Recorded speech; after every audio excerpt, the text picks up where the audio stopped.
তারেক রহমানকে স্বাগত জানাতে স্মরণকালের সবচেয়ে বড় গণসংবর্ধনার প্রস্তুতি বিএনপির। এ নিয়ে আরও জানাতে রাজধানীর ৩০০ ফিটের জুলাই ৩৬ এক্সপ্রেসওয়ে থেকে সরাসরি যুক্ত হচ্ছেন সহকর্মী মুহাজির হক। মুহাজির, আপনি জানাচ্ছিলেন শীত উপেক্ষা করে সকাল থেকে নেতাকর্মী সমর্থকরা হাজির হয়েছেন, কি বলছেন তারা, উচ্ছ্বাস কেমন দেখছেন?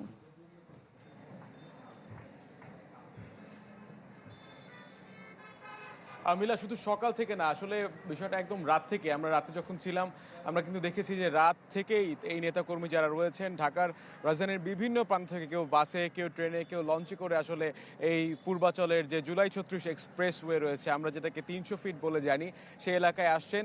এবং আমরা কিন্তু দেখতে পাচ্ছি এখানে তারা ব্যাপক উচ্ছ্বসিত।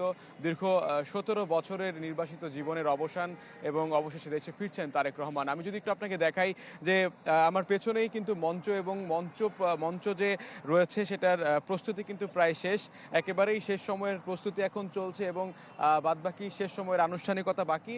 এবং এরই মধ্যে সাউন্ড সিস্টেম যেগুলো রয়েছে, এখানে ব্যাপক সাউন্ড সিস্টেম থাকবে।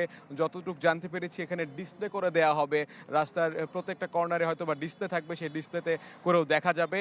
এই সব কিছুর নিয়েই কিন্তু আসলে এখন ব্যস্ত সময় পার করছে আয়োজকরা।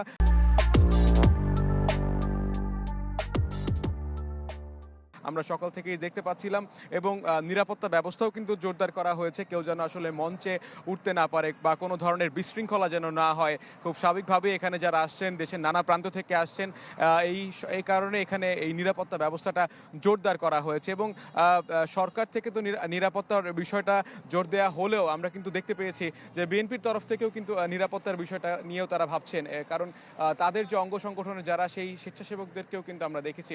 এবং সব মিলা এখানে একটা উৎসব, উদ্দীপনার আমেজ, এবং অনেকের কাছে এটা বলছেন তারা যে স্বদেশ প্রত্যাবর্তনের দিন তারেক রহমান, তাই এই দিনটাকে বরণ করে নিতে এখানে যারা রয়েছেন কেউ কার্পণ্য করবেন না। আর বলাই হয়েছে যে নেতাকর্মীদের প্রত্যাশা প্রায় ৫০ লাখ মানুষের জনসমাগম হবে।